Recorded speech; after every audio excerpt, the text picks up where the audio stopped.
तीन तरह के मटेरियल आपने पढ़े हैं, सॉलिड, लिक्विड और थर्ड गैसेस, इस तरह से। तो सॉलिड में क्या होता है, डेफिनिट शेप होती है, definite shape, definite volume.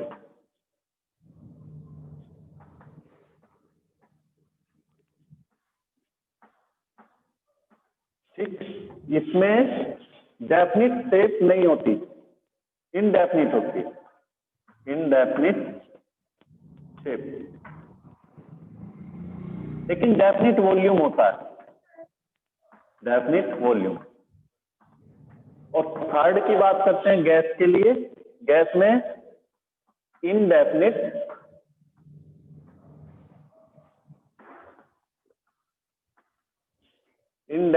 Shape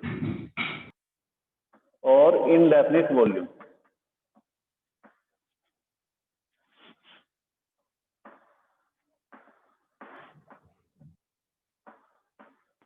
तो समझ आ गया होगा, सॉलिड क्या है, definite shape, definite volume, indefinite shape, definite volume, और इसमें दोनों इनडेफिनिट होते हैं। अब बात करें कैसे, तीनों चीजों को अलग अलग डिस्कस करते हैं। मान के चले हमारे पास कोई सॉलिड बॉडी है, सॉलिड बॉडी के केस में अगर हम इसको देखते हैं, सॉलिड का मतलब ये जिसकी शेप चेंज ना हो अपने आप से। बोले सर अगर हम इसको मेल्ट करें, इसका टेम्परेचर इंक्रीज करें तो ये मेल्ट हो जाएगा, और मेल्ट होने के बाद इसकी शेप इससे चेंज हो जाएगी। जैसे आप वैक्स को देखते हो, वैक्स गर्म होती है, मेल्ट होने के बाद उसकी शेप चेंज हो जाती है। तो अगर हमारी कोई बॉडी ऐसी है जिसकी शेप चेंज नहीं होती, क्यूब है क्यूब ही रहे, है ना, वॉल्यूम भी चेंज नहीं होता, वॉल्यूम तो लिक्विड का भी चेंज नहीं होता, वॉल्यूम तो हमारा लिक्विड का भी चेंज नहीं होता, लेकिन सॉलिड में मान के चलो कोई पत्थर है, और पत्थर को हम देखते हैं थोड़ा सा प्रेशराइज भी करें, उसका टेम्परेचर भी बढ़ाए, जल्दी से उसकी शेप चेंज नहीं होती। क्यों, वो मेल्ट नहीं होता। हालांकि पत्थर भी मेल्ट हो सकता है बच्चों, बता दूं आपको, अगर हम उसको ज्यादा टेम्परेचर तक गर्म करते हैं तो वो भी मेल्ट हो सकती है। जब वैक्स हो सकती है तो वो क्यों नहीं हो सकता, वो भी मेल्ट हो सकता है। तो दोनों चीजें फिक्स होती हैं, शेप भी और वॉल्यूम भी, लेकिन लिक्विड में शेप इनडेफिनिट होती है, कोई फिक्स नहीं होती। क्यों नहीं होती, क्योंकि लिक्विड अपने आप से शियर स्ट्रेस को सहन नहीं कर सकता, स्ट्रेन नहीं होती। आप जिस कंटेनर के अंदर इसको रखते हो उसी की शेप ये लेता है। मान के चलें आपके पास 1 लीटर लिक्विड है, 1 लीटर वाटर है, आपने उसको बीकर की फॉर्म में रखा, इसमें रहेगा। आपने उसको कौन सिलेंड्रिकल बीकर, कोनिकल बीकर, है ना भाई, इस तरह से हमारा ये ऊपर जाके बंद हो जाता है। तो हमने क्या किया, थोड़ा सा कट किया और कोनिकल वे में, तो यहाँ पे कोनिकल शेप में है। आपने इसको क्या किया, एक स्फेरिकल बॉडी ली, एक स्फेरिकल टाइप का होलो स्फेयर लिया, यहाँ इसमें होल किया और यहाँ इसमें लिक्विड को फिल किया। तो यहाँ पे इसने स्फेयर की फॉर्म ली, यहाँ पे सिलेंडर की फॉर्म ली, यहाँ पे कोन की फॉर्म ली। तो लिक्विड की अपनी कोई स्ट्रक्चर फिक्स नहीं होती, शेप फिक्स नहीं होती, इनडेफिनिट इसलिए बोलते हैं। दूसरा वॉल्यूम लेकिन फिक्स है। आपने 1 लीटर लिक्विड लिया है, 1 लीटर को यहां डालोगे तब भी 1 लीटर रहेगा, इसमें डालोगे तब भी 1 लीटर रहेगा, इसमें रखोगे तब भी 1 लीटर रहेगा। तो समझ आ गया होगा मैं किस वे में समझा रहा हूँ। सॉलिड में डेफिनिट शेप, डेफिनिट वॉल्यूम होती है। अगर 1 मीटर क्यूब है तो 1 मीटर क्यूब रहेगा, क्यूब है तो क्यूब ही रहेगा। वॉल्यूम की यूनिट होती है ना क्यूब, मीटर क्यूब या सेंटीमीटर में बोले। लेकिन गैस की ना तो शेप फिक्स है ना ही वॉल्यूम फिक्स है। अब बोले सर क्यों, उसका रीजन समझते हैं।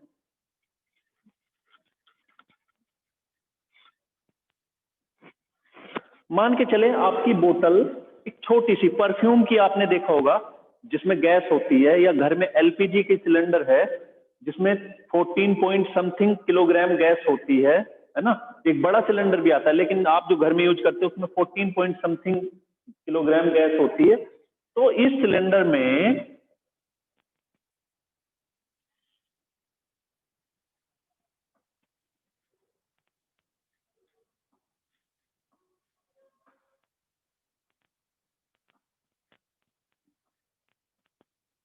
इस सिलेंडर के अंदर अगर ये गैस लीक हो जाती है, कई बार देखा होगा बर्नर ऑन हो रह जाए, उसका स्विच ऑन रह जाता है, या गैस कई बार नली लगाते हो सब थोड़ी सी, तो देखा होगा आपको स्मेल, गैस मान के चलो रूम के दूसरे कॉर्नर पर, घर में किसी घर में किचन में सिलेंडर है और आप घर में कहीं पे होते हो, तो आप क्या बोलते हो कि आज गैस लीक है, स्मेल आ रही है। क्यों? क्योंकि उस गैस ने अपना वॉल्यूम बढ़ा लिया है। क्योंकि गैस के पार्टिकल रियल में होता क्या है, जो हमारी इंटर मोलिकुलर रेंज है सॉलिड में कम होती है, लिक्विड में ज्यादा होती है, ये चेंज होते रहते हैं, और गैस में और भी ज्यादा हो जाती है।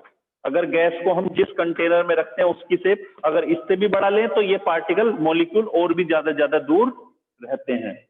तो एक परफ्यूम की छोटी डिब्बी है, शीशी है, और आपने क्या किया, परफ्यूम जैसे ही निकालते हो तो उसकी स्मेल काफी डिस्टेंस तक फैल जाती है। आपने देखा होगा कहीं पे कोई फैक्ट्री होती है या कभी शादी वगैरह में देखा होगा, तो खाना जब बनता है तो उसकी स्मेल काफी दूर तक, अगर हवा की साथ साथ आप हवा की डायरेक्शन में कहीं दूर हैं तो आपको उसकी स्मेल वहां तक भी कई बार आती है। इसका मतलब क्या है कि गैस की कोई फिक्स शेप तो है ही नहीं, वॉल्यूम भी फिक्स नहीं है। क्यों? क्योंकि मान के चलो 1 लीटर गैस को आपने, और इसीलिए मैंने क्या बोला, अगर गैस 1 लीटर है, मान के चलो यहाँ पे 1 लीटर है, आप इसको आधा लीटर भी बना सकते हो। क्या करें? कंप्रेस करके। सॉलिड कंप्रेसिबल नहीं होता, आप चाहो कि उसका दबा के वॉल्यूम कम कर दोगे, नहीं हो पाएगा। माइनर हो जाए, क्योंकि स्ट्रेन वाली बात मैंने बोली, जैसे रबर वाली बात कि दबा के थोड़ा कम कर दें, जैसे यही है, ये फोम है और फोम को हम इसको दबा लें तो इसका वॉल्यूम कम हो जाएगा। जैसे घर में गद्दे को देखते हो, है ना, दबाते हो तो वॉल्यूम कम हो जाता है ना। बोले सर वहां तो वॉल्यूम चेंज हो रहा है, वो दूसरी चीज है, क्योंकि उसको हमने उस पर्पज से बनाया, उसके बीच में एयर है। बस फोम को बनाया क्यों? इसके पार्टिकल्स के बीच में एयर है। जैसे कॉटन लेते हैं, कॉटन के जो पार्टिकल होते हैं, जो मॉलिक्यूल्स हैं, उनके बीच में एयर गैप होता है, दबाते हैं तो वो निकल जाती है एयर, फिर से वो अपनी इनिशियल स्टेट में आता है, लेकिन काफी दिन नहीं। देखा भी होगा कि रजाई या घर में गद्दे या ये फोम कुछ दिन के बाद दोबारा से इसको चेंज करना पड़ता है। सर्दियों में आजकल देखा होगा कि रजाई या कंबल या ब्लैंकेट जब ज्यादा दिन हो जाते हैं तो उसमें सर्दी लगने लगती है। उसका रीजन क्या है? क्योंकि सर्दी तब तक नहीं लगती जब तक इनके बीच में एयर है। जैसे ही एयर निकल जाती है, एयर निकलने का मतलब क्या है, ये कंप्रेस हो जाएगा, और ये कंप्रेस होगा, सर्दी लगने लगती है। भाई रजाई क्यों यूज करते हैं, कंबल क्यों यूज करते हैं? वरना तो कपड़े इतने सारे पहनते तब भी सर्दी लगती है। आपको 5 शर्ट पहनते हो, आप कपड़े पहनते हो, तो आपको कॉटन के ही 3-4 पहना दे या मोटा बना के पहना दे, है ना, मोटे धागे का, लेकिन उसमें भी सर्दी लगी। उसका रीजन क्या है? क्योंकि एयर नहीं है। वुलन क्यों पहनते हैं? क्योंकि वुलन सॉफ्ट होता है, उसमें एयर रहती है। तो यहाँ पे दूसरी चीजें हैं कि सॉलिड में भी कंप्रेस होता है। तो याद रखो, सॉलिड इनकंप्रेसिबल है, लिक्विड इनकंप्रेसिबल है, लेकिन गैस कंप्रेसिबल है। उसी सीसी की बात करें जिसका साइज 50 ml है या 100 ml है, उसकी गैस को, परफ्यूम को अगर हम पूरा खुला छोड़ दें तो वही 50 या 100 ml पूरे रूम में फैल जाएगा, अगर रूम के अंदर हो, और घर में हो तो घर में फैल जाएगा। तो क्यों? क्योंकि वो कंप्रेस हो सकती है।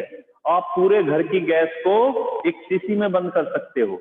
आखिर रीजन क्या है? क्योंकि पार्टिकल दूर दूर थे, उन सबको इकट्ठा किया, एक जगह में कवर किया, लेकिन उसकी भी एक लिमिट है। आप चाहो कि हम तो उसको 0 ही कर दे, ऐसा भी नहीं, फिर बस्ट हो सकता है, जैसे बलून में देखते हो, है ना। हालांकि उसकी दीवारें अगर मजबूत होंगी बलून की, आप ऐसा कंसीडर करो कि उसकी दीवारें बहुत मजबूत हो जाए और हम उसको कंप्रेस करते जाएं, तब ये चीजें, तब भी बस्ट होने वाली कंडीशन, ऐसा इम्पॉसिबल है हालांकि ऐसा कर पाना, लेकिन हम कंप्रेस कर सकते हैं, लेकिन सॉलिड या लिक्विड में ऐसा नहीं कर सकते।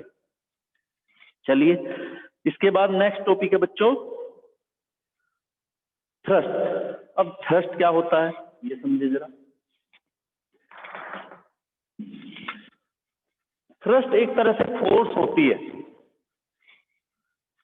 थ्रस्ट भी फोर्स ही होती है, लेकिन फोर्स की एक पर्टिकुलर कंडीशन किसी बॉडी के ऊपर जब हम अप्लाई करते हैं फोर्स को, तो force applied in a particular condition is called thrust. अब किस तरह से देखो जरा, मान के चले मेरे पास ये डस्टर है और मैं इसके ऊपर फोर्स लगाता हूं इस तरह से, ऐसे, है ना, इस तरह से या किसी भी वे में, लेकिन एक पर्टिकुलर कंडीशन में फोर्स क्या हो जाता है, बिकम थ्रस्ट। किस तरह से जरा ध्यान दें, मान के चले ये बॉडी, और इस बॉडी पर कई सारे सोर्स फोर्स एग्जर्ट करते हैं। किस किस तरह से करते हैं, ये हमारा F1, ये F2, थर्ड F3, ये 90 का एंगल बनाता है, ये सपोज 40 का बनाता है, ये 30 का बनाता है, लेकिन ये 90 बनाता है। ये भी एक फोर्स है और ये भी एक फोर्स, F4 F5। इस तरह से हमने कई सारी कंडीशन में फोर्स एग्जर्ट किया है बॉडी के ऊपर, F1 F2 F3 F4 F5। तो इन सब में when a force is applied on a body at 90 degree या when a force is applied on a body normally, जब परपेंडिकुलर वे में किसी बॉडी के सरफेस पे फोर्स एग्जर्ट होती है, किस वे में, मान के चलो कोई बॉडी है और उसके सरफेस पर 90 का एंगल बनाते हुए कोई फोर्स एग्जर्ट होती है, तो उसे क्या बोला जाता है, थ्रस्ट। ठीक है, और फॉर्मूला क्या होगा, थ्रस्ट का फॉर्मूला क्या होगा बच्चों, thrust equals to mass into acceleration. Formula जो फोर्स का था वही इसका, क्योंकि थ्रस्ट ही क्या होता है, फोर्स, लेकिन कब, when a force is applied on a surface normally, 90 का एंगल बनाते हुए। तो इन सब में अगर पूछा जाए कौन सी थ्रस्ट है, तो बताओ, बोलो बच्चों, इन सब में अगर आपसे, इन सब में अगर ये बोला जाएगा कि कौन सी फोर्स थ्रस्ट है, तो F3 को आप थ्रस्ट बोलोगे। ठीक है, इस तरह से। इसके बाद आता है हमारा नेक्स्ट टॉपिक, प्रेशर।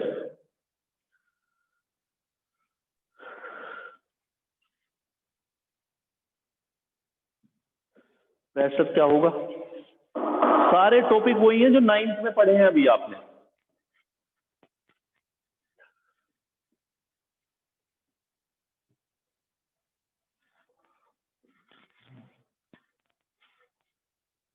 अब ये प्रेशर क्या होगा बच्चों,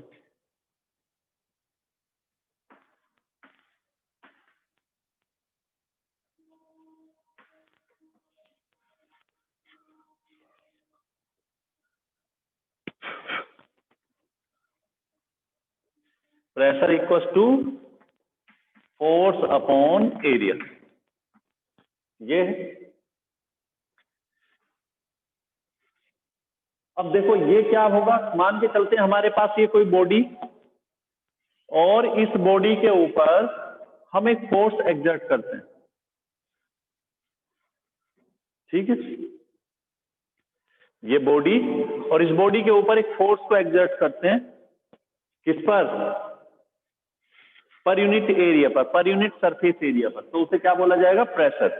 इस तरह से द थ्रस्ट, या ये भी बोल सकते हो, थ्रस्ट वे में भी बोल सकते हो, the thrust applied on a body on per unit surface area is called pressure. और इसकी यूनिट क्या होगी बच्चों, देखो स्ट्रेस के लिए भी यही फॉर्मूला था, अगर याद होगा, स्ट्रेस का फॉर्मूला भी हमारा यही था, फोर्स अपॉन एरिया। तो यूनिट क्या होगी, न्यूटन पर मीटर स्क्वायर, या दूसरी यूनिट क्या होगी, पास्कल,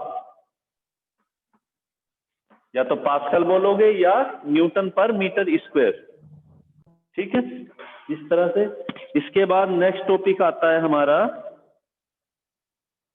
अच्छा फ्लूइड प्रेशर क्या होगा, ये तो सिंपल आपने मान के चलो किसी सॉलिड पे, लेकिन अब चैप्टर क्या है आपका, फ्लूइड, और फ्लूइड के अंदर किस तरह से प्रेशर एग्जर्ट करता है ये देखना है जरा।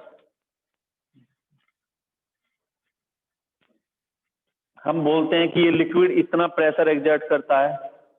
तो बच्चों एक चीज मैं पहले बता दूं फ्लूइड और गैस के लिए, कि फ्लूइड और गैस के पार्टिकल हमेशा वाइब्रेट करते हैं, सॉलिड में भी करते हैं, सॉलिड में भी वाइब्रेशन रहता है। हालांकि इस चीज को हम चैप्टर नंबर 13 में डिस्कस करेंगे, काइनेटिक प्रॉपर्टीज ऑफ गैसेस में। होता क्या है कि किसी भी लिक्विड के पार्टिकल मॉलिक्यूल हमेशा वाइब्रेट करते रहते हैं, और ये वाइब्रेशन मिलती कहां से इनको? एटमॉस्फेयर के टेम्परेचर से। बोले सर एटमॉस्फेयर के टेम्परेचर से ही इस तरह से वाइब्रेट करेंगे? जब इनको एनर्जी मिलती है तो वे वाइब्रेट करते हैं, अपनी जगह से इधर उधर वाइब्रेट करते रहते हैं। जैसे जैसे टेम्परेचर डाउन होता है ये वाइब्रेशन कम होती है, और लिक्विड किस में कन्वर्ट हो जाता है? सॉलिड में। गैस किस में कन्वर्ट हो जाती है? लिक्विड में। और लिक्विड किस में? सॉलिड में, है ना भाई। वाटर का टेम्परेचर ही तो कम करते हैं हम, और टेम्परेचर कम करने का मतलब क्या है? फ्रिज के अंदर उसको रखें, फ्रीजर में, या कहीं पे कोल्ड एरिया में, जहां पे जम्मू कश्मीर या ठंडे हिल्स एरिया में अगर बात करें, तो वहां पे होता है कि टेम्परेचर डाउन जैसे ही जाता है तो जो लिक्विड के पार्टिकल्स हैं, जो लिक्विड के पार्टिकल्स होंगे, उन पार्टिकल्स का टेम्परेचर डाउन चला जाएगा। और टेम्परेचर अगर डाउन जाएगा तो क्या होगा? अगर मान के चलो ये पार्टिकल है, अभी यहां से यहां तक वाइब्रेट करता है, ये वाइब्रेशन है ना। इस तरह से अगर पार्टिकल्स की वाइब्रेशन है, और ये वाइब्रेशन क्या होती चली जाएगी? धीरे धीरे कम होती चली जाएगी। और अगर ये वाइब्रेशन कम होगी तो क्या हो जाएगा? जो गैस थी वो पहले लिक्विड में, और लिक्विड सॉलिड में कन्वर्ट हो जाती है। तो पार्टिकल लगातार वाइब्रेशन करते रहते हैं, और कुछ पार्टिकल अपनी अपर लेयर को, अपर मोस्ट लेयर को छोड़ के हमेशा के लिए बाहर निकल जाते हैं। जैसे मान के चलो ये बीकर है, और इस बीकर में लिक्विड पार्टिकल है, तो ये वाइब्रेट करते रहते हैं, इधर उधर रैंडमली मोशन करते हैं, और कुछ पार्टिकल बाहर निकल के चले जाएंगे। मान के चलो यहां पे आ जाते हैं इस तरह से। एयर ब्लो होती है, एयर इनको यहां से डिस्प्लेस करती है, इनको इस अपर मोस्ट लेयर के ऊपर से डिस्प्लेस करती है, तो ये पार्टिकल यहां से रिमूव हो जाते हैं हवा चलने पर। टेम्परेचर इंक्रीज करते हैं। अब किसी भी वाटर का बॉईल होना किस पे डिपेंड करता है? टेम्परेचर इंक्रीज करें तब भी वो बॉईल होगा, जल्दी होने लगता है। अगर हम टेम्परेचर भी इंक्रीज नहीं करते, वो बॉईल तो तब पहले, बॉईल का मतलब ये कि उसका टेम्परेचर इंक्रीज होगा। लेकिन अगर हम वेपराइजेशन कहें, मैं बॉईल गलत वे में बोल गया, अगर हम वेपराइजेशन कहें तो वेपराइजेशन कई चीजों पर डिपेंड करता है। पहला, टेम्परेचर इंक्रीज करके वेपराइजेशन होता है। दूसरा, एयर ब्लो होती है तब भी वेपराइजेशन होता रहता है। और तीसरा, पार्टिकल खुद से वाइब्रेट होते रहते हैं, खुद से अपने अपर मोस्ट लेयर को छोड़ के बाहर जाते रहते हैं। बस हमें यहां से रिमूव कराना है उन्हें। रिमूव होंगे कब?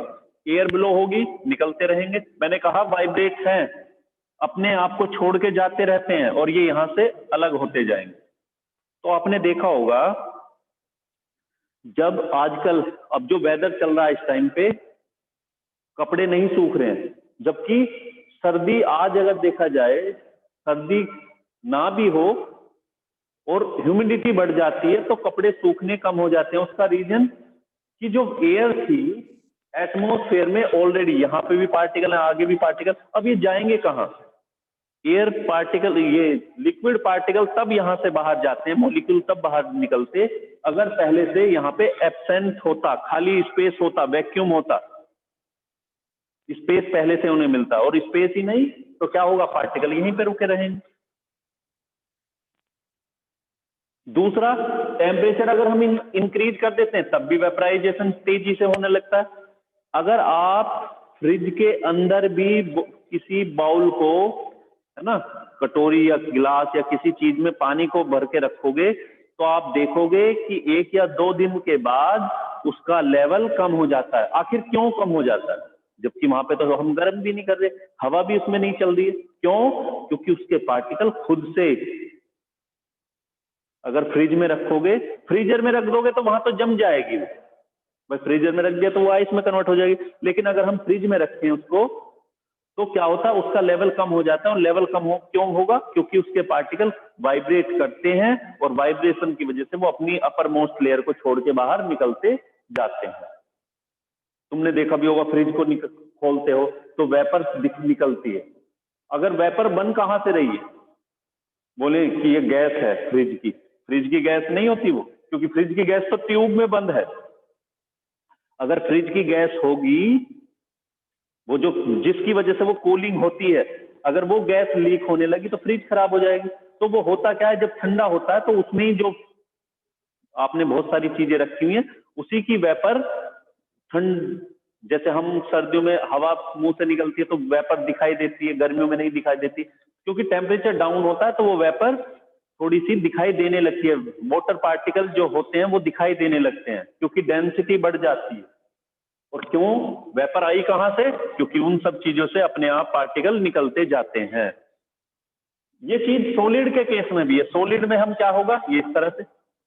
अब बोले सर इसमें तो वेपर नहीं होती, लेकिन इसमें भी वाइब्रेशन होता है, लेकिन वाइब्रेशन कम रहती है। हाँ, हम क्या करते हैं, इसका टेम्परेचर इंक्रीज करें, इसको हीट दें, तो क्या होता है, इनका पार्टिकल का वाइब्रेशन बढ़ जाता है। और वाइब्रेशन जब बढ़ेगा, देखो ये वाइब्रेशन जब तक अपनी इक्विलिब्रियम पोजीशन के टू एंड फ्रो मोशन करते हैं, तब तक वो पार्टिकल अपनी फिक्स शेप में। जैसे ही वाइब्रेशन बढ़ेगा तो क्या होगा, वाइब्रेशन बढ़ना मतलब आप टच करोगे, गर्म है ज्यादा, इसका टेम्परेचर भी इंक्रीज होगा। लेकिन अगर ये वाइब्रेशन इतना ज्यादा इंक्रीज हो जाए कि पार्टिकल अपनी इक्विलिब्रियम पोजीशन में वापस लौट के ना आए, तो फिर क्या होने लगेगा, ये मेल्ट होने लगेगा, जैसे वैक्स में होता है। और बहुत सारी चीजें हैं। घर में घी को देखा होगा, घी जम जाती है, गर्म करते हो फिर से, है ना। तो कई बार ये भी बोला जाता है कि कैसे पता करें कि ये गैस है या ये लिक्विड है, या जो नॉर्मल टेम्परेचर पर लिक्विड रहते हैं वो लिक्विड है, और जो नॉर्मल टेम्परेचर पर गैस में कन्वर्ट हो जाते हैं दैट इज गैस, या वेपर में कन्वर्ट हो जाते हैं दैट इज गैस। तो आपने देखा होगा वाटर को 20-30 डिग्री टेम्परेचर पर भी लिक्विड ही रहता है, लेकिन आप गैस, परफ्यूम, हाइड्रोजन, इन गैस को अगर हम किसी सिलेंडर में, एलपीजी को सिलेंडर में भर के रखते हो, लेकिन ओपन कर दोगे तो नॉर्मल टेम्परेचर पे ही सारी वेपराइज हो जाएगी, तो वो गैस है ना। तो कई बार ये भी मन में आ जाता है कि गैस और लिक्विड में पहचान कैसे करें। भाई गैस को ही हमने किसी बीकर में, किसी कंटेनर में रखा तो वो भी लिक्विड है, दूसरा भी लिक्विड है, ये कैसे पता करेंगे कि दोनों में से गैस कौन सी है? दोनों के स्विच, दोनों के जो क्या बोलेंगे इसको, कैप, या दोनों का जो कवर है, उसको जैसे ही आप निकालोगे, ओपन करोगे, तो क्या होगा, लिक्विड होगा तो एज इट इज रहेगा। हालांकि वेपराइजेशन रेट होती है वहां भी, लेकिन कम होती है। लेकिन गैस के केस में बहुत ज्यादा होती है, वो कुछ ही टाइम में थोड़ा सारा का सारा वेपराइज हो जाएगा, आपको कुछ नहीं मिलने वाला वहां। ये पेट्रोल में भी होता है। पेट्रोल को बोतल में रख के उसकी कैप लगा के रखना पड़ता है बंद करके, अगर खुला छोड़ दोगे तो सारा पेट्रोल वेपराइज हो जाएगा। वो भी गैस ही है एक तरह से, पेट्रोलियम जितनी भी चीजें सारी गैसेस टाइप की हैं, तो वो भी वेपराइज, हालांकि उतना नहीं होता जितना गैस का, लेकिन वो भी हो जाएगा, आपको कुछ नहीं मिलने वाला। केरोसिन का कम होता है, पेट्रोल का ज्यादा होता है। और एलपीजी तो आपको मिलेगी नहीं, एलपीजी तो तुरंत सारी गैस में कन्वर्ट हो जाए, क्योंकि हमने उन पार्टिकल को इकट्ठा करके एक जगह रखा हुआ है और वो एक्साइटिंग स्टेट में है। खोल छोड़ देंगे, रास्ता देंगे तो वो सारे के सारे वहां से निकल के चले जाएंगे। ये चीजें हमें पड़ी है। तो प्रेशर क्या होगा लिक्विड का?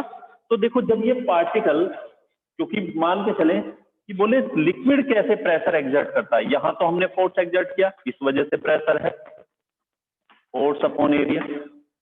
लिक्विड के पार्टिकल हमने इसके अंदर, कंटेनर के अंदर फिल किए, तो ये किस तरह से प्रेशर एग्जर्ट करते हैं, ये जरा समझना है। ये हमारी समझ से बाहर बात है ना। भाई मान लो यहाँ पे लिक्विड पार्टिकल है और हम बोलते हैं कि ये इसकी लिक्विड की वजह से इसकी दीवारों पर प्रेशर है। प्रैक्टिकल वे में देख सकते हैं, किसी बैलून के अंदर पानी भरिए, पानी भरने के बाद बैलून को हाथ में पकड़ लीजिए, सस्पेंड कीजिए, लटका दीजिए उसको हाथों में पकड़ के, तो क्या देखोगे, कुछ देर के बाद वो टूट जाता है, उसकी दीवारें टूट जाएंगी। क्यों? क्योंकि प्रेशर आया। बोले सर ग्रेविटी है, चलो ग्रेविटी बात मान लेते हैं, हम उसको रखते हैं, हम बैलून को किसी नीचे सपोर्ट ले और उसके बाद रखें, तो क्या देखते हैं, अब भी उसकी दीवार को वो तोड़ के बाहर जा सकता है। एक और एग्जांपल ले, हम कागज का एक सिलेंड्रिकल कंटेनर बना ले, सिलेंड्रिकल कंटेनर बना ले, अब इसके अंदर लिक्विड को फिल करें, नीचे बॉटम है, सरफेस के ऊपर रखा हुआ है, तो वो पानी क्या करता है, लिक्विड इसकी दीवारों को ब्रेक करके बाहर निकल जाता है। अब कैसे आ गया प्रेशर, प्रेशर हुआ जब भी तो ब्रेक किया। आखिर ये प्रेशर आता कैसे, बोले सर पार्टिकल आएंगे, ऐसे नहीं आते पार्टिकल, अगर वो फोर्स नहीं लगाते तो प्रेशर आता ही नहीं। मेरी बात समझ रहे हो ना बच्चों, प्रेशर के लिए फॉर्मूले में फोर्स होना जरूरी है। अगर हमने पार्टिकल फिल किए, कुछ बच्चों के मन में आ रहा होगा सर ग्रेविटी वर्क करती है, तो ग्रेविटी होती तो नीचे लगती, जितने पार्टिकल्स हैं, मान के चलो इस बीकर में यहाँ पे पार्टिकल्स हैं, अगर ग्रेविटी वर्क करेगी तो सभी पार्टिकल पर किस डायरेक्शन में फोर्स लगेगा, नीचे, लेकिन यहाँ तो दीवारें तोड़ के वो साइड में जाता है, तो ऐसा क्यों, इसका मतलब ये फोर्स एग्जर्ट करते हैं। अब ये फोर्स किसकी वजह से, क्या खेलते हैं, फोर्स कहां से आता है, तो उस फोर्स का रीजन मैंने अभी बताया था कि क्या करते हैं वो पार्टिकल, वाइब्रेशन करते हैं, और वाइब्रेशन जब करेंगे तो क्या होगा, कहीं पर टकराएंगे भी। अब जरा देखो ध्यान से, ये पार्टिकल यहां का इधर वाइब्रेट करता है, इधर भी करता है, और एक लिक्विड में एक पार्टिकल नहीं होते, number of millions particle, billions particle होते हैं, बहुत ज्यादा क्वांटिटी में, और सबके सब जब यहीं की दीवार की बात करें पास की, कुछ यहां वाइब्रेट करेंगे तो यहां का तो प्रेशर वहां नहीं जाएगा, यहां के जितने पार्टिकल होंगे इनका वाइब्रेशन चलेगा, और ये वाइब्रेशन क्या होता है, जब एक साथ कुछ इधर भी जाएंगे कुछ उधर भी जाएंगे, तो जब इस दीवार पे जाके हिट करेंगे, तो मान के चलो मैं भी इस दीवार बोर्ड के ऊपर हिट करता हूं, है ना, तो एक प्रेशर आया इसके ऊपर, अगर कई सारे हाथ एक साथ से हिट करेंगे तो क्या होगा, बोर्ड के टूटने के चांस ज्यादा होंगे। हालांकि हम बोर्ड को मजबूत बनाएंगे तो चाहे 10 हाथ की जगह 20 भी आए तब भी कुछ नहीं होने वाला, तो उससे हमें इसकी दीवारें मजबूत बनानी पड़ेगी, है ना। इसी तरह से कंटेनर को मजबूत बनाया जाता है ताकि वो उस लिक्विड के प्रेशर को सहन कर सके। तो होता क्या है, कहां से आता है ये, बाय द मॉलिक्यूल्स, क्योंकि मॉलिक्यूल क्या करते हैं, वाइब्रेशन करते हैं, और ये वाइब्रेशन क्या होगा, एक साथ रैंडमली, कुछ का वाइब्रेशन अपोजिट भी होता है, कुछ का उधर भी होता है, कुछ का पीछे भी, कुछ का आगे भी, क्योंकि 3 डायमेंशन है। अगर 3 डायमेंशन है तो पॉसिबिलिटी जरूरी नहीं कि सब के सब एक साथ एक डायरेक्शन में मोशन करें, एक डायरेक्शन में वाइब्रेशन करें। एक पार्टिकल पता चलता है ऊपर की तरफ जाता है तो दूसरा पता चलता है नीचे आता है, तीसरा पता चलता है फॉरवर्ड है तो चौथा पता चलता है बैकवर्ड है। तो ओवरऑल लिक्विड का अगर देखा जाएगा तो 1/3 हम ले लेते हैं कि इसकी क्वांटिटी का 1/3 इस दीवार पे लगते होंगे, या 1/6 या जो भी है। तो जितना वो सब हिट करेंगे, हिट करने का मतलब सब क्या देंगे दीवार को, फोर्स, और अगर फोर्स देंगे किस पर दे रहे हैं, एरिया पर, एरिया पर फोर्स देंगे तो क्या एग्जर्ट करेंगे, प्रेशर। तो क्या आएगी define, the pressure exerted by the liquid on a surface of per unit area of a container of a vessel is called pressure by the liquid। ठीक है बच्चों, प्रेशर बाय द फ्लूइड भी बोलते हैं। चलिए नेक्स्ट टॉपिक की बात करें।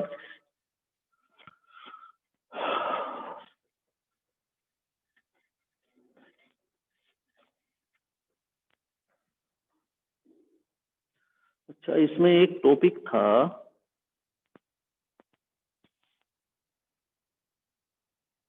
अच्छा इसमें हमारा हाइड्रोस्टेटिक और हाइड्रोडायनेमिक दो चीज आप और जान लो। हाइड्रोस्टेटिक का मतलब क्या होता है कि जिसमें हम लिक्विड की के बारे में स्टडी करते हैं, नॉलेज लेते हैं, लेकिन उसकी रेस्ट पोजीशन में। जब लिक्विड रेस्ट पोजीशन में होता है और हम उसके बारे में डिस्कस करते हैं, दैट इज हाइड्रोस्टेटिक, और अगर लिक्विड मोशन में होता है हम उसके बारे में डिस्कस करते हैं, दैट इज हाइड्रोडायनामिक। ये याद रखना। चलिए इसके बाद आता है, अच्छा एक चीज और मैं बता दूं, हालांकि अब आप लोग इतने चैप्टर कर चुके, चैप्टर नंबर 4 से, क्योंकि 4 था हमारा मोशन इन अ प्लेन।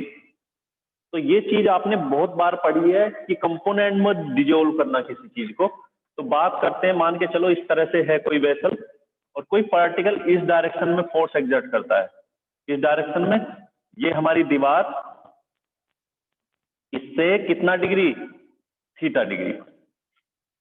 हालांकि थ्रस्ट के लिए फोर्स डायरेक्शन क्या थी, 90, लेकिन वो थीटा पे करता है। तो इसका कंपोनेंट अगर हम इसको आगे बढ़ाएं, है ना, तो कितना होगा यहाँ थीटा। तो इस डायरेक्शन में इसकी कितनी वैल्यू केवल एग्जर्ट होगी, कंपोनेंट वाली चीज याद होगी बच्चों। तो कितना होगा, एफ कोस थीटा, याद आ गया होगा ना। फिर से समझो, क्योंकि प्रेशर किसकी वजह से आएगा, जब पार्टिकल उसकी दीवार पर नॉर्मली फोर्स एग्जर्ट करेंगे, जिसको हमने थ्रस्ट बोला। प्रेशर की राइट डिफाइन क्या होती है, thrust applied per unit area. तो यहां भी थ्रस्ट ही चाहिए, इस तरह से फोर्स नहीं, क्योंकि पार्टिकल का जरूरी थोड़ी है कि वो 90 का एंगल बना के आए, वो ऐसे भी आ सकता है, पीछे से भी एंगल बना के आ सकता है, लेकिन हमें क्या चाहिए होगा, 90 का एंगल बनाते। तब हम क्या करेंगे, इसको कंपोनेंट में रिजोल्व करेंगे। तो ये हो जाएगा एफ कोस थीटा, और दूसरा क्या होगा, F sine theta. F sine theta, very good. तो ये हो जाएगा एफ साइन थीटा।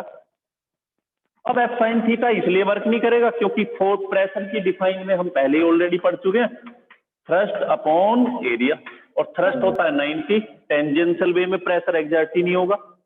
अगर हमारा थ्रस्ट टेंजेंशियल वे में अप्लाई होता है, भाई ये कंपोनेंट जो है टेंजेंशियल है ना उसकी दीवार के साथ। मान लो मैं यहाँ पे बोर्ड को तोड़ना चाहता हूँ, तो क्या करना होगा मुझे, सीधा हिट। अगर मैं फोर्स टेंजेंशियल वे में अप्लाई करूंगा तो बोर्ड टूटने वाला तो नहीं, चाहे पूरा जीवन लगा रहूं। तो इसी तरह से दीवार के ऊपर जब प्रेशर आएगा वो 90 का एंगल बनाते हो, ना कि 0 का एंगल। तो ये वाला कंपोनेंट कोई फायदा नहीं होगा, केवल यूज कौन सा होगा, एफ कोस थीटा। तो इस तरह से भी कंडीशन आ सकती है, इसको भी समझ लेना। इसके बाद कई सारी आपने एप्लीकेशन की, एग्जाम्पल किए कि प्रेशर के लिए, कि कहां पे हमें प्रेशर को रिड्यूस करना है, कहां पे इंक्रीज करना है ना। कुछ एग्जाम्पल याद होंगे, हैं बच्चों, 9th में पढ़े थे, प्रैक्टिकल एप्लीकेशंस ऑफ प्रेशर। देखो कितने सारे थे, याद दिलाता हूं, अभी सबको याद आ जाएंगे। हम जब अपनी चॉपिंग करते हैं, सब्जी काटते हैं, तो क्या करना होता है, नाइफ लेना होता है। और नाइफ कैसा, मान के चलो मैं इस डस्टर से सब्जी काट सकता हूँ? No sir. क्यों सर? क्योंकि इसका एरिया, ये मेटल का नहीं है, इसलिए एरिया ज्यादा है। हाँ, सर इसका एरिया ज्यादा है। हम नाइफ वुड का भी बना सकते हैं, नाइफ हमारा वुड का भी चलेगा, लेकिन उसका एज शार्प होना चाहिए। आप लकड़ी के नाइफ से भी वर्क कर सकते हो, लेकिन उसका एज जो है शार्प होना चाहिए, बस ये याद रख लो, ठीक है। तो आप ऐसा नहीं कि नाइफ का मतलब ये कि मेटल ही है, आयरन का ही होना चाहिए। नाइफ वुड का भी हो सकता है, प्लास्टिक का भी हो सकता है, लेकिन बस कंडीशन क्या है, मिल्क केक में देखा भी होगा, मिल्क केक में ज्यादातर मोस्टली मैंने जो देखा है, हालांकि जरूरी नहीं कि प्लास्टिक केक यूज करते हैं, क्योंकि वो थोड़ा सा, है ना, हाँ समझ गए होंगे बस वही चीज। तो यहाँ पे हमें प्रेशर को इंक्रीज करना होता है या डिक्रीज करना होता है? सर इंक्रीज करना है ना। क्यों इंक्रीज करना होगा? क्योंकि वहां पे जो बॉडी है उसको हमें कट करना है पीसेस में। तो क्या करना होगा, ऐसा कुछ लेंगे जिसका एज बहुत ज्यादा शार्प होगा, और शार्प के लिए क्या करना होता है, आगे से किनारा पतला रखेंगे। तो उससे क्या हो जाएगा, देखो फॉर्मूला है एफ अपॉन ए, एरिया जितना कम, और फोर्स मान के चलो आप जब नाइफ से काटते हो तो ऐसा तो है नहीं 50 न्यूटन या हजारों न्यूटन लगाते हो, भाई 5 न्यूटन की फोर्स, क्योंकि ज्यादा लगाएंगे तो भी फायदा नहीं है। तो मान लो 5 न्यूटन फोर्स आपके पास है सब्जी काटने के लिए। अब ये ज्यादा प्रेशर एग्जर्ट हो, इसके लिए क्या करना होगा, एरिया को कम करेंगे। अगर एरिया बढ़ा दोगे तो प्रेशर कम हो जाएगा, सब्जी नहीं कटेगी। उस टाइम पे क्या बोला जाता है कि ये नाइफ अब ब्लंट हो गया है, इसकी धार शार्पनेस कम हो चुकी है, इसीलिए फिर क्या किया जाता है, उसे घिसा जाता है या नया लाते हैं मार्केट से। दूसरा, railway tracks are railed on wooden sleepers. जो रेलवे ट्रैक आपने देखे होंगे तो उनके बीच में स्लीपर डले होते हैं इस तरह। विड्थ उनकी अच्छी रहती है। पर रेलवे ट्रैक होगा उसके नीचे देखा होगा या तो ये सीमेंटेड होते हैं या वुड के बत्ते होते हैं, वुडन के। ऐसा क्यों? क्योंकि अगर इसको बनाते टाइम हम ये वाली चीज नहीं लेंगे तो क्या होगा, जो पटरियां हैं वो लगातार जमीन के अंदर जाती रहेंगी और जिससे हमारी ट्रेन जब इसके ऊपर से गुजरेगी तो उसके एक्सीडेंट होने का चांस रहता है। तो इसीलिए क्या करते हैं, पहले वहां पे पत्थर डालते हैं और पत्थर डालने के बाद उसके ऊपर स्लीपर डालते हैं ताकि जब प्रेशर यहाँ पे आए तो एरिया क्योंकि ज्यादा है, फोर्स भाई मान के चलो उसका वेट कैसे आएगा ट्रेन का, उसकी व्हील मान के चलो यहाँ पे पहुंचती है, दूसरी व्हील यहाँ पे आती है। तो जब व्हील यहाँ पे पहुंचेगी ट्रेन की तो क्या होगा, फोर्स एग्जर्ट होगा। और फोर्स अगर एरिया कम होता तो क्या होता, पटरियां नीचे जाती। लेकिन स्लीपर की विड्थ हमने बढ़ा दी है और विड्थ बढ़ाने से क्या हुआ, प्रेशर विड्थ बढ़ाने से क्या हुआ, एरिया बढ़ गया और एरिया बढ़ने से क्या होता है, प्रेशर रिड्यूस हो जाता है। सेम यही एग्जांपल हम डेजर्ट एरिया में भी देखते हैं। कैमिल तेजी से फास्टली रन करते हैं जबकि बाकी पर्सन नहीं कर पाते। उसका रीजन ये है बच्चों, क्योंकि वहां पर जो कैमिल होता है उसके जो पैर होते हैं सर कैमिल के पैर का एरिया ज्यादा होता है। एरिया ज्यादा होता है क्योंकि वहां पे आपने देखा होगा ह्यूमन बीइंग में भी जो हमारे पैर होते हैं, फुट होते हैं, तो उसमें बोन होती है ना, फिंगर होती है, बोन होती है, मीन्स हार्ड सरफेस है। लेकिन कैमिल के पैर के नीचे हार्ड सरफेस नहीं होता बल्कि मसल्स होती हैं, एक सॉफ्ट, ये बोले मसल्स ऐसे कह सकते हैं कि जैसे मांस का जो एक पार्ट है वो वहीं के वहीं रुका रहता है, जब वो चलता है तो वो फैल जाता है और फैलने से क्या होगा भाई, मान के चलो कैमिल ने पैर रखता है जैसे, तो ये क्या होता है, ये फैल जाता है। जब वो पैर को उठाता है वो इकट्ठा हो जाता है। लेकिन फैलने से फायदा क्या रहता है कि जो फोर्स है, कैमिल का जो वेट है वो बड़े एरिया पर आता है। भाई एक पैर नहीं होता, 4 पैर होते हैं, है ना, अगर एक को उठाए तो 3 तो जब भी रहेंगी सरफेस पर। तो उसका जो वेट होता है वो इस सरफेस पे आता है। अगर मान के चलो ये छोटा होता, होप जैसे गाय का होता है ना, काऊ का होता है, बफेलो का होता है, तो वो छोटा पोर्शन होता है। अगर ये छोटा पोर्शन होता तो क्या होता, रेत के अंदर चला जाता। लेकिन ये बड़ा एरिया हो जाता है तो क्या होगा, वहां पे प्रेशर कम हो जाती है। तो कहीं पर प्रेशर बढ़ाना होता है, कहीं पे कम करना होता है। लेकिन कैमिल के कंपेयर में किसी पर्सन को, मैन को थोड़ा हार्ड होता है वो करना डेजर्ट एरिया में, सैंड में। अच्छा, पिन और नेल्स हम इस तरह से बनाते हैं कि उसकी जो टिप होती है वो शार्प रहती है। टिप अगर शार्प होगी तो क्या होगा, प्रेशर ज्यादा होगा। क्यों, ऐसा क्यों? क्योंकि टिप को के ऊपर हमें प्रेशर को बढ़ाना होता है। भाई वो दीवार के अंदर तो तभी जाएगी अगर प्रेशर ज्यादा होगा। और प्रेशर ज्यादा कब हो सकता है, जब उसकी पिन की साइज ज्यादा रहेगी। पिन अगर साइज ज्यादा होगी तो वो इजीली दीवार के अंदर जा सकती है। तो ये चीजें हैं। और भी एक बैग स्ट्रिप्स है, आप बैग रखते हो तो बैग की जो स्ट्रिप होती है वो क्या करती है, सर उनमें प्रेशर कम करना होता है। हाँ, वहां पे प्रेशर कम करना होता है तो स्ट्रिप को की विड्थ को ज्यादा बनाया जाता है। तो कहीं पर प्रेशर इंक्रीज करना होगा तो एरिया कम कर देंगे, और ज्यादा करना होगा, सॉरी, प्रेशर बढ़ाना होगा तो एरिया कम कर देंगे, और कम करना होगा तो एरिया को इंक्रीज कर देंगे, क्योंकि pressure inversely proportional to surface area जिसके ऊपर हम फोर्स एग्जर्ट करते हैं। इसके बाद नेक्स्ट टॉपिक आता है बच्चों डेंसिटी। अब ये डेंसिटी क्या है वो समझे जरा।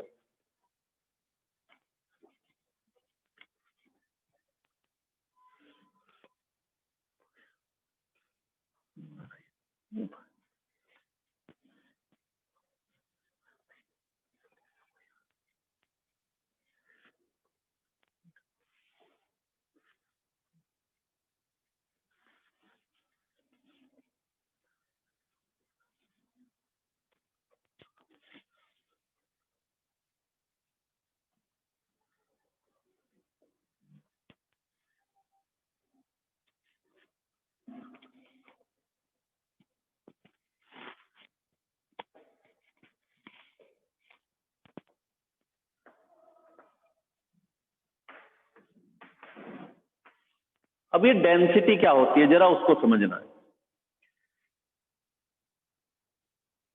हमने डेंसिटी, देखो अभी आपने 9th में पढ़ा डेंसिटी, लेकिन डेंसिटी का जब भी टॉपिक आता है तो बच्चों के मन में एक ही फॉर्मूला था, मास अपॉन वॉल्यूम। जबकि डेंसिटी मास अपॉन वॉल्यूम के लिए ही नहीं होती, डेंसिटी का मतलब लेंथ भी होती है। हैं? सर मास अपॉन लेंथ भी होती है। ना ना ना ना बेटा, नहीं, मास अपॉन लेंथ नहीं।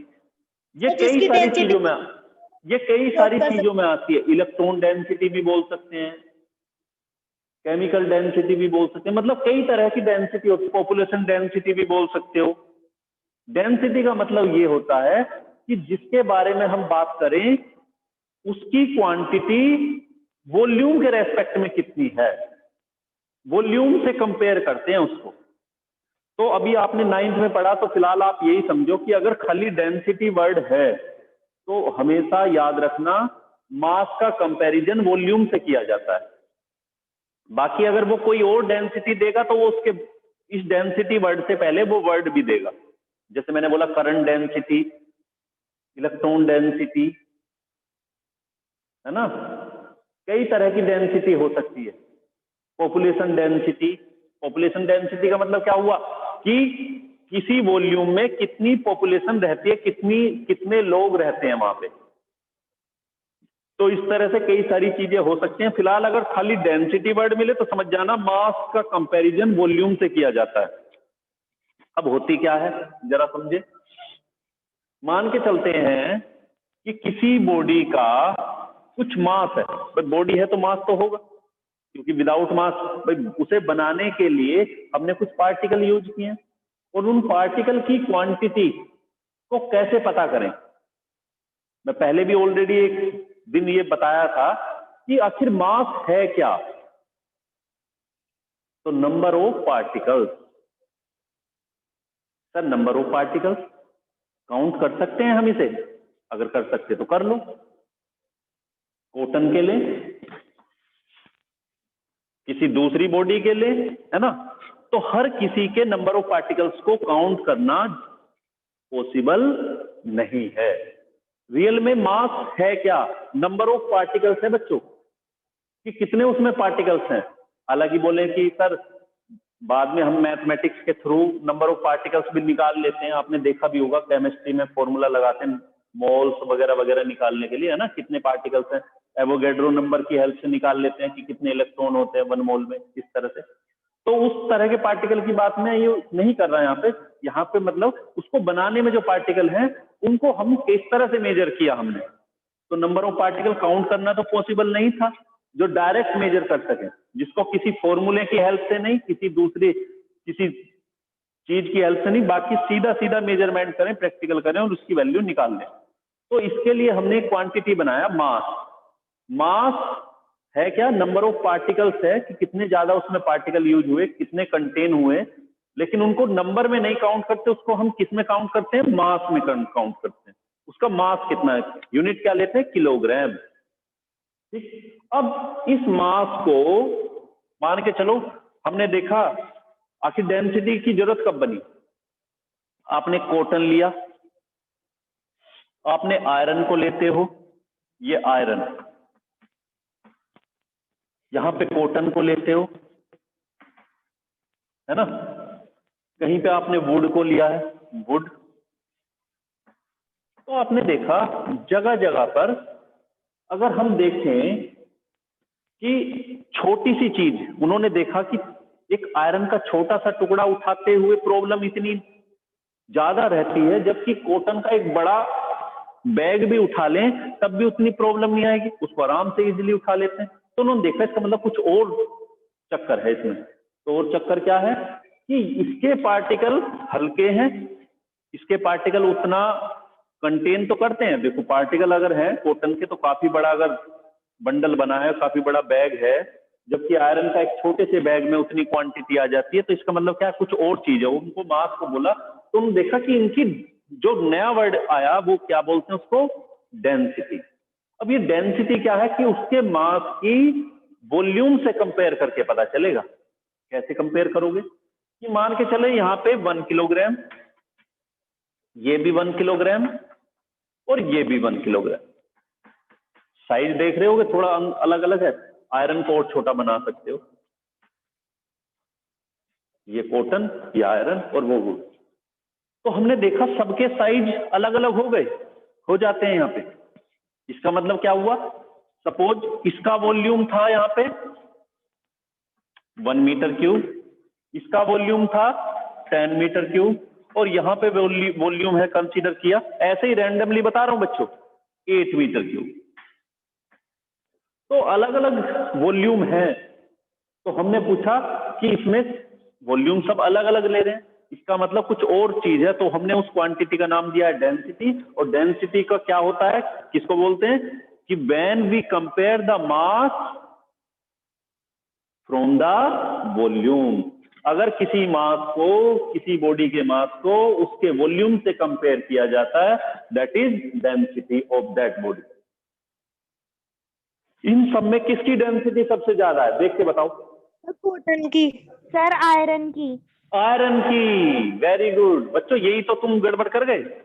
सर क्योंकि इसका वॉल्यूम सबसे कम है ना, कम है। क्योंकि डेंसिटी का फॉर्मूला हम अब मैथमेटिक्स पे आते हैं। मैंने कहा डेंसिटी क्या है, कि मास की वॉल्यूम से कंपेयर करेंगे, और मैंने बोला मास तीनों का इक्वल है। आयरन का छोटा साइज है लेकिन मास उतना ही है, वुड का थोड़ा बड़ा है लेकिन मास उतना है, कॉटन का और भी ज्यादा है साइज लेकिन मास उतना ही है।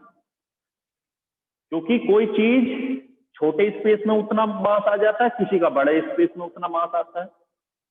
अगर मरकरी ले लेते तो मरकरी का की डेंसिटी और भी ज्यादा होती है, वो और भी छोटे साइज में आ जाता है, वो और भी ज्यादा छोटे साइज में आ सकती है। आखिर हुआ क्या होगा, हमें लगता जरूर है, क्योंकि इसके जो पार्टिकल हैं, इसकी जो स्ट्रक्चर है, इंटरनल स्ट्रक्चर बनाने में, यहाँ पे पार्टिकल एक दूसरे के बहुत ज्यादा क्लोज होंगे। ये केमिस्ट्री में आप लोगों ने ऑलरेडी पढ़ लिया होगा। यहाँ पे देखते हो कॉटन में, मैंने अभी बताया था, कॉटन के पार्टिकल दूर दूर होते हैं, बीच में एयर रहती है, और वुड में भी यही चक्कर है। अगर हम तीनों को पानी में डालें, ये भी पानी को सोख लेती है, ये भी थोड़ा सोखेगी, ज्यादा ये सोखती है। क्यों सोखा इसने, एब्जॉर्ब क्यों किया, क्योंकि बीच में गैप था। भाई आप कहीं पे पानी भरते हो वहीं तो आएगा जहां खाली जगह होगी, अगर जगह ही नहीं तो पानी कैसे आ जाएगा। तो अगर आपने इसको पानी में डाला, इसके अंदर भी पानी आ जाता है, ये भी एब्जॉर्ब करती है। वुड को डालते हो, ये भी एब्जॉर्ब करती है। चाहे लकड़ी को प्रैक्टिकल करके देख सकते हो, कुछ मन में आ रहा होगा सर ये सॉलिड होती है कैसे एब्जॉर्ब करेगी, क्योंकि बेटा इसके बीच, पार्टिकल के बीच में स्पेस ज्यादा होती है आयरन से, और वुड से ज्यादा होती है कॉटन में। लेकिन जब आप आयरन को डालोगे, क्या आयरन भी सोखती है? No sir. No sir. अब मैं समझता हूँ आंसर मिल गया होगा।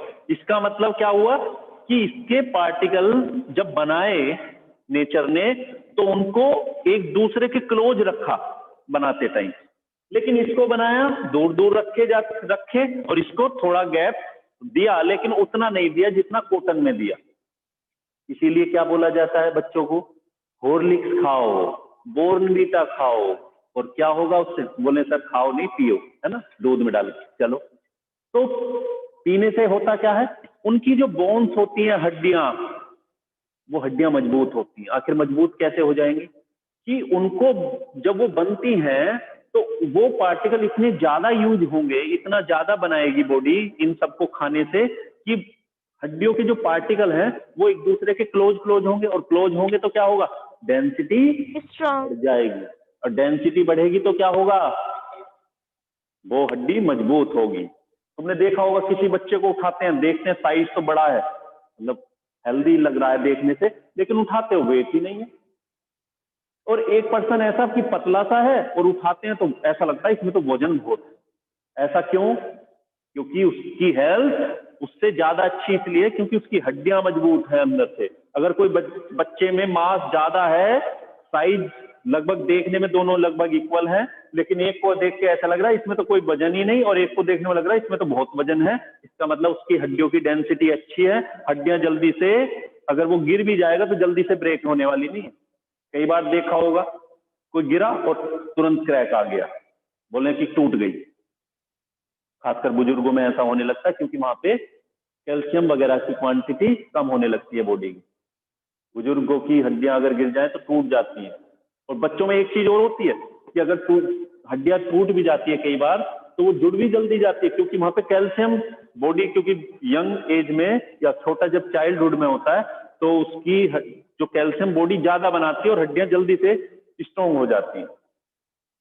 खैर वो चीजें अलग है। तो समझ आ गया वो डेंसिटी क्या होती है, मास को वॉल्यूम से कंपेयर करें, दैट इज डेंसिटी।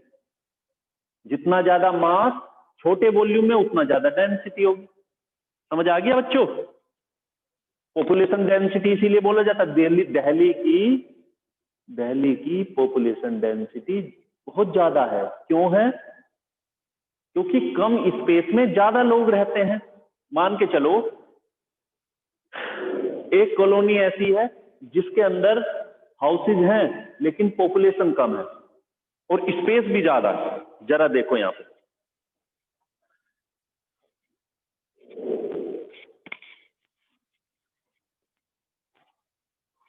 ये इस तरह, और एक कॉलोनी ये है लेकिन इसमें छोटे छोटे हाउस हैं, यहां बड़े बड़े हाउस हैं, 4 ही हैं, और यहां छोटे छोटे, है ना, इस तरह से। तो पॉपुलेशन कहां पे ज्यादा होगी? अगर घर ज्यादा बने हैं तो इसका मतलब लोग भी ज्यादा होंगे। हालांकि जरूरी नहीं है, लेकिन हम ये कंसीडर करते हैं कि हर फैमिली में 4-5 लोग कम से कम है। तो अगर छोटे हाउस हैं और जगह भी कम और यहाँ पे, तो क्या होगा? डेंसिटी, पॉपुलेशन डेंसिटी कहाँ की ज्यादा होगी? यहाँ की, है ना। तो इसी तरह से जैसे पॉपुलेशन डेंसिटी मैंने वर्ड बोला, इसी तरह से मास डेंसिटी कब ज्यादा होगी? जहां पे कम वॉल्यूम में ज्यादा मास होगा। ठीक है बच्चों, अब तो समझ आ गया होगा ना बड़े अच्छे से। चलो अब चलते हैं आगे।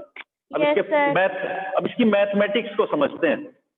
मैथमेटिक्स में अगर बोला जाए किसी को कि इस बॉडी की डेंसिटी है कितनी, तो क्या करोगे आप? मैंने बोला मास को वॉल्यूम से कंपेयर करेंगे, तो क्या बोला जाएगा? मास, और इसको रिप्रेजेंट करते हैं रो से या डी से भी कर देते हैं, सिग्मा से भी करते हैं। कई सारे सिंबल है, रो, डी या सिग्मा, जो भी आपको अच्छा लगे। क्या फॉर्मूला होगा? Mass upon volume. Density equals to mass upon volume. तो यूनिट बताओ, तो क्या होगा? The ratio of mass to the volume, या mass per unit volume equal density of a body. Unit क्या होगी? Kilogram per metre cube. Per metre cube. और liquid की डेंसिटी कितना होती है? 1000 किलोग्राम पर मीटर क्यूब। बच्चों लिक्विड की density 1000 kilogram per metre cube.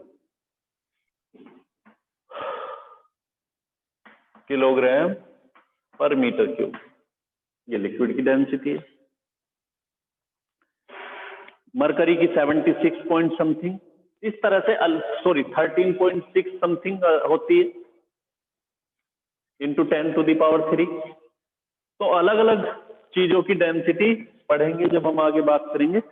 इसके बाद नेक्स्ट टॉपिक आता है, अच्छा एसआई और सीजीएस, 2 यूनिट हमने पढ़ी है, एसआई यूनिट और सीजीएस यूनिट।